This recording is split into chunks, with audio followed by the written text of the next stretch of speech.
Welcome to Vlog Thursday. We're a little off today. Yeah, just a little bit. Just a little bit. A bit of a late start. That's okay, though. It's all right. We're going to get through this, and we're going to straighten it all out. We can correct this, don't worry. Welcome back. Yes. We've corrected. We've corrected, because Marvin will go nuts if it's not right. Now, has Marvin noticed something else that's not right? The Project Pac-Man. That it's not right? There is a dot misplaced.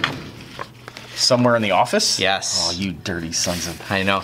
Now he's going to go look for it, and it's going to bother him. Yeah. And all of us are like, it's good enough. But we know Marvin will be like, why is that dot not with the other dots? Yeah. And Project Pac-Man is this is what's left of it.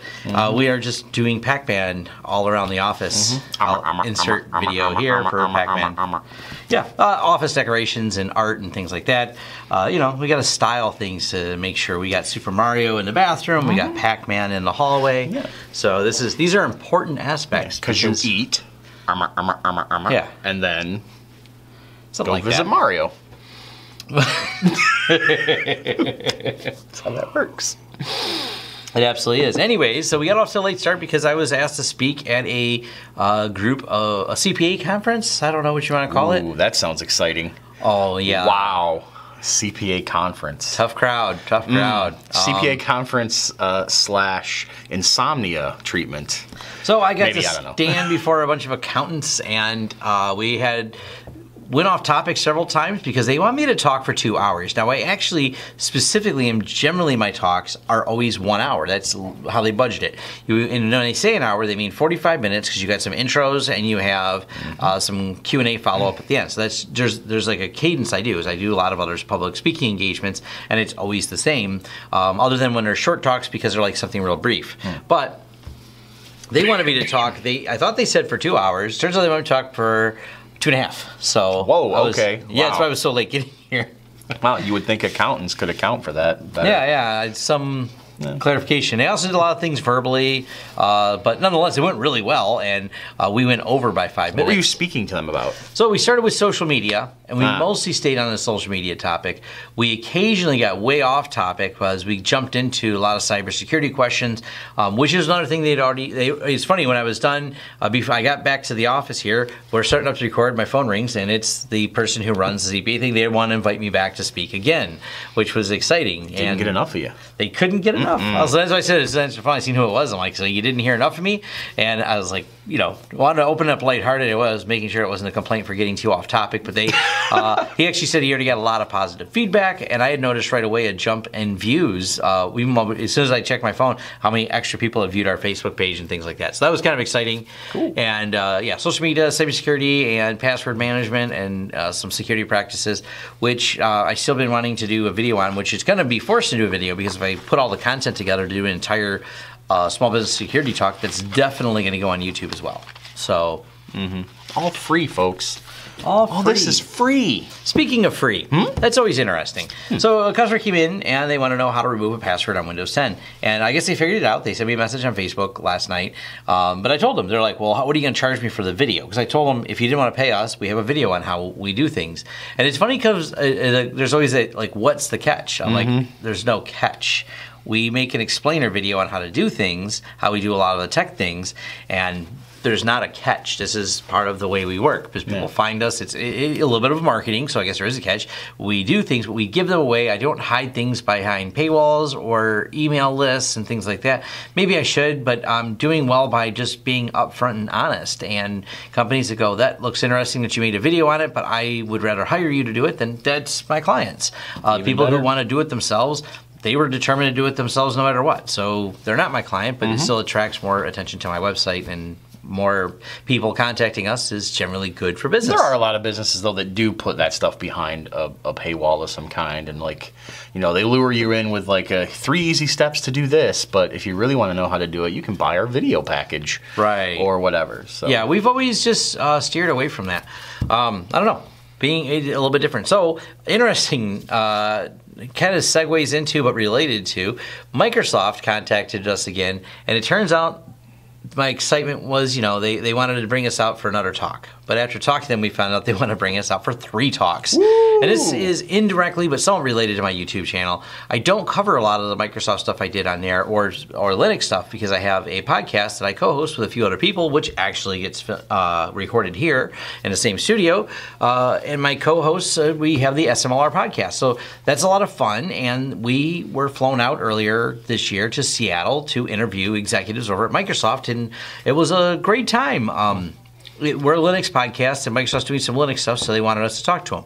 It was really cool. And now they liked our interviews we did with these people so well that we're doing more of them. And this time they asked for the YouTube statistics for my channel. Oh. Because they said they mentioned doing video. So that's actually what's the discussion is going on this morning. I was answering some questions about them. They want to know current subscriber lists and things like that. So it's really interesting. Don't forget to tell them that I'm a part of the Thursday vlog every week. Yes. So we got to get more people flown out. I should really be included in this whole thing that's happening. Yeah. And there's always some concern because we had some less than favorable feedback. We have a very engaged audience on our for our Sunday Morning Linux podcast, and so they reply a lot. And so some of them are less than favorable about Microsoft saying we're selling out, but we're not. And we have plans for how we do these things. But a lot of it has to do with, don't you want someone with opposing views to be in that same room with those people?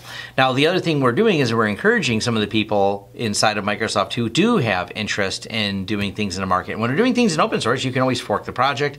You can always do something else with it. So it's not like Microsoft's maintaining control. Once you put it in the open source world, you don't have real control over it. You build community around things. So it's a very different concept. And so to my answer also of people who say, oh, ask them about their lawsuits. You know what? The guy who's developing some cool application has zero influence other than maybe he probably has an opinion on it. My guess his opinion is the same as ours. They shouldn't be suing other companies, but that's outside of his control. And if you want to do interviews, you don't hit him with a question that he, one, has no power, no control over, and he's trying to tell you about something he's doing.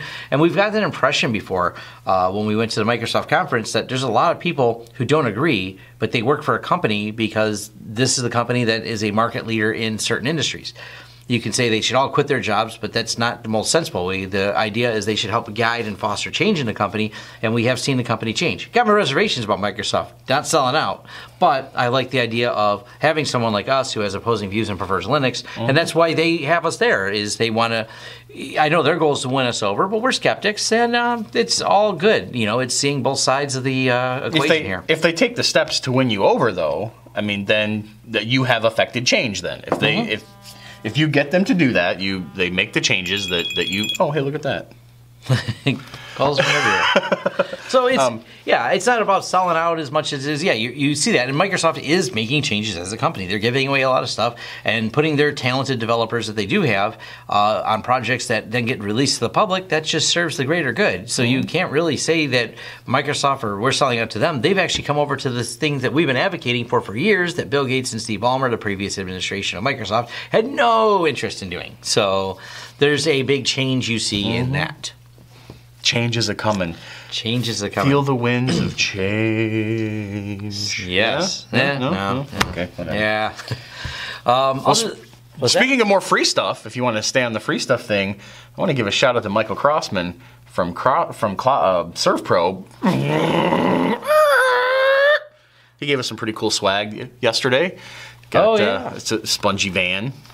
So you see these running all around. That is cool. Stress. We're gonna call this a cola koozie. Cola koozie. But I think we know what kind of can is really gonna go in there. Clean your glasses, and this I believe is used in various religious ceremonies. For cigars. Oh, that's what it is. Okay, all right, never mind. Yeah. You know what? I may use it for people who haven't paid us. Just like. Oh yeah. You know.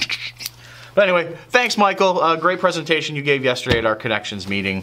Hopefully you don't have disasters in your home or business, but if you do, ServPro. Maybe consider ServPro. Yeah. Our friend has a ServPro franchise. He's a nice guy, and they are. I like the green. It's pretty cool. Yeah. I did consider this as my color. My old shop was painted with a bright green and black, which was kind of a cool color. But then ServPro would have sued you for using their color.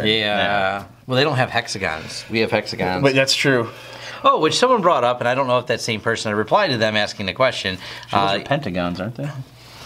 1, 2, 3. Oh, no, I'm sorry. These are hexagons. Never mind. Hexagons are the future. Pentagons are the past. We've got an extra. I stand corrected.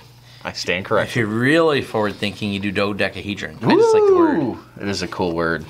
Yes. 20 sides, right? And apparently, and I just didn't know this because I don't pay attention to the wardrobe, Linus Media Group, Linus Tech Tips, the famous YouTube channel and amazing guy who does lots of videos on all kinds of cool technology stuff and over the top. I admire his channel. Someone said I was apparently copying his shirts, and I'm like, I am? I've always seen him just wear the red. It says Linus Tech Tips, and I think it says Tech Tips in white and Linus red. Because I was looking at this just before we started the vlog. Someone said apparently he has a shirt that I ripped off, and I'm like, this has been our company logo for a number of years with this design around it on our shirts for, like, roll back a few years in my videos and you'll still see these shirts. And I think predates me making videos, we have shirts like this.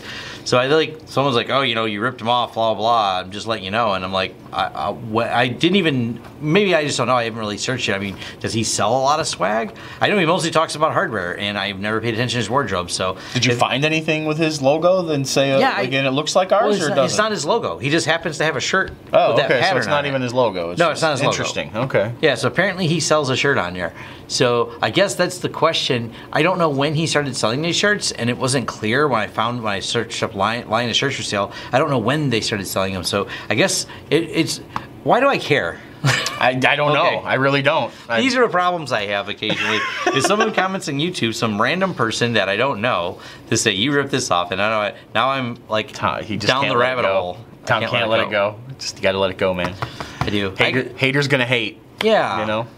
Yeah, it's always those things. And back to the wrong problem, you know, someone else, I doubt they watch our vlogs, but, you know, they called me out and said I was wrong about something. And I looked, I'm like, they're wrong. And so now I got to reply to them. And I'm just like, okay, I will reply that you're wrong. It may be wrong. It may be wrong of me, but I get a really high level of satisfaction from somebody telling me I'm wrong, only to then just show them that they're wrong.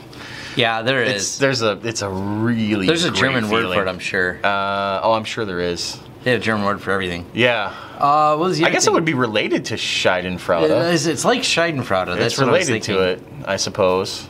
Which is getting pleasure from other people's misfortune. Well, I guess it's related to that. Germans have a word for everything. And they're like that long.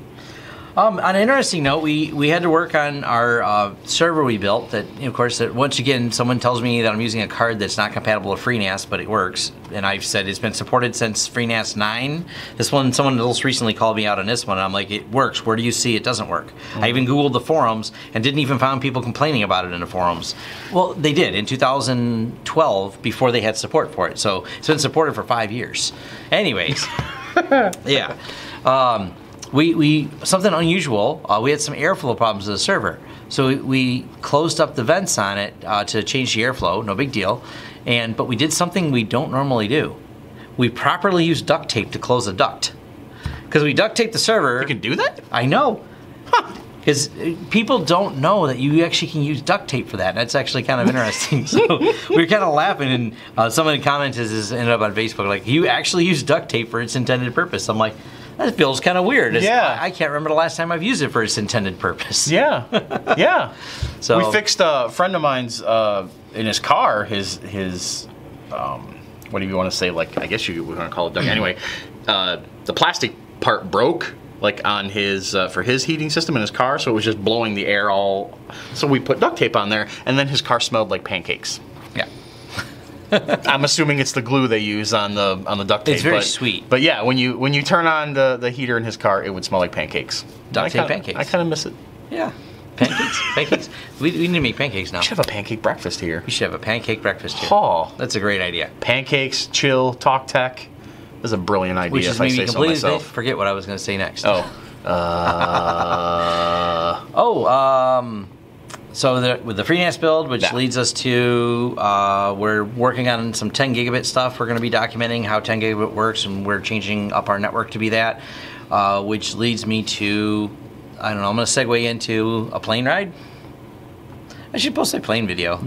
Oh, you did? Of course you did a video. Yeah, I did a video. It was pretty interesting. I hopped on Facebook the other day, and I was like, Tom's on a plane? So It's like, how does this happen? and I should probably post the other video that led to that. So now our YouTube friends will have the whole story. I get here on Sundays at 5 a.m. or 5:15, depending on how early I drag myself out, and that's when we record our Sunday morning Linux Review podcast. And I just kind of ripped off one of those videos real quick. I'm like, I seen the camera we already had sitting here, and before I took it away, I recorded a video and just talking about success and drive and things like that, because it's also 5:30 in the morning, and we're here setting it up because a lot of people see the success of our podcast. And my commentary was, you see it now, but we were recording that day episode 242 produced episodes. The first 150 episodes, if not more, we're mostly talking to dead air. We just kept producing content, and we're not sure anyone listens to episode 1. You can find it, though. It's still out there. We have it all archived. But that being said, it's one of those things that people see, oh, you got lucky or that, and someone made a comment, and I'm like, we've been doing this for years before we got there. Even my YouTube channel, to get even to where we're at with subscribers, which is really tiny in the YouTube universe. We've been doing this for quite a while, and only recently started really working on content. There's no easy or shortcut to it, and that's what the video is about, is that there's no shortcuts. It's just, it's hard work, smart work, constantly putting stuff out there. That's how you get lucky, being prepared for when luck happens. Well, look at my friend watched it, and this is how it goes into a plane video. And I have another IT friend that I've known on Facebook, cool guy. We chat about different IT things, and then out of the blue, he says, yo, want to go grab a bite to eat in Ohio and fly in a plane? And I'm like, how can I say no to that? Because he's seen the video and he had his own thoughts on it. So then we kind of hit it off. And mostly we didn't talk about IT. We talked about planes, which I learned a lot about planes. They're really cool. And now I own a plane. Yeah, boy. I know. That's what I was thinking, too. They're not as expensive as you thought, though. They're less than I thought. I mean, they're not cheap. But planes are not cheap. I would have assumed that planes start at $100,000. Planes do not. And a matter of fact, a lot of people own them as a timeshare. Also something else, Tom learned. So you basically all share ownership of the plane. You can get a Cessna in good shape, like quality, in the $40,000 range. 40, 50. I mean, new ones are more expensive. These are used, but still pretty cool. Yeah. And there are some used Lincolns you can't buy for $40,000. Yeah. So you can get a plane, you can go places, and it was just kind of cool to be able to. I learned about the whole avionics and all that stuff. So that was a lot of fun. That was a little side trip I did, and that's always that debate. Like, should I post more of my personal stuff on there? I don't mind sharing it. I just try to make sure things fit the content, because it all ends up on Facebook. But I don't want to dilute. Just like if I filmed all the random things, like the fire javelin that Steve made, and we just stuck it all on YouTube, we'd have a complete random channel of things Tom does, and I don't know how to put them all together. So just have a rando playlist or something, maybe. I thought about that because I have a personal YouTube that I don't really do nothing with, but I archive videos there. So there you go. Yeah, kind of a decision. Do I make a personal one? Do I become one of those daily vloggers? You know what we'll do? We'll put it out to the viewers. Do you want more random content? Yeah, I like that. I mean, I like doing the more focused firewall content. I did the talk on ZFS to talk about how snapshots work. We didn't have a chance to do any more torture tests because we were being tortured by some problems we were having with clients. So when we get busy with client work, we have to go back to working on customer stuff. Yeah, I will say this. We should do some more food videos. We'll work on more food videos. So if anybody wants to give us food, we'll do a video for you. Yes. And we're working on, and this was a discussion actually with me and my other IT friend. He was asking how we are able to get away with filming some of the things. And like, we literally ask permission first. And in nature, he does a lot of sensitive IT work that's in restricted industries. Can't film. It'd be too hard to film. And that is the problem. I want to do more on-sites, but, like the customer I was at the other day, we got a proposal. I just finished emailing to them for redesigning their network and doing a bunch of new stuff. You can't get past the lobby without signing a non-disclosure agreement. They don't want our cell phones with us while we're in there. They are a prototyping company. They care a lot about security and privacy of everything that's in there. Therefore, it makes it really difficult to do any of these on-sites, other than for some of the random small businesses. And like we did it one for the pest control company, we were able to go there. If it's a small business, no big deal. But these larger corporate entities were the cool jobs. I can film some afterward stuff, but once they become a live business, we can't really film it. So sadness. Yeah. We're trying though. We do ask, and I don't know if the lab one coming up we're going to be able to do or not. But we have a friend there, so we can find out. I'd say we probably would be able to. They were hip to the idea of flying the drone. Oh, when we did the walkthrough. So okay. So yeah, but there might be a good lab one coming up. Might be a good one coming up, but anyway, we should probably cut it there because I think we've droned on for like. You see what I did there? Droned on. Droned on. Yes. Boom. Boom. So make sure, of course, like, subscribe, clickety-click all the good things, and we'll be back next week. Be back next week and more videos in between. Matter of fact, Mike, you have a couple more this weekend. My wife's going out of town. Oh. Which pretty much means I'll just live at work. Yeah. Yeah, probably. Which is what happens. I don't need to leave at all now. Yeah. I think my wife is going out of town this weekend, too. Woo, party time. Ruh-roh. And Maker's Fairs this weekend. Son of a... Okay, that's happening. That's happening. I'll be there Sunday morning. All right. Thanks, guys. See ya. Stephanie gets this free.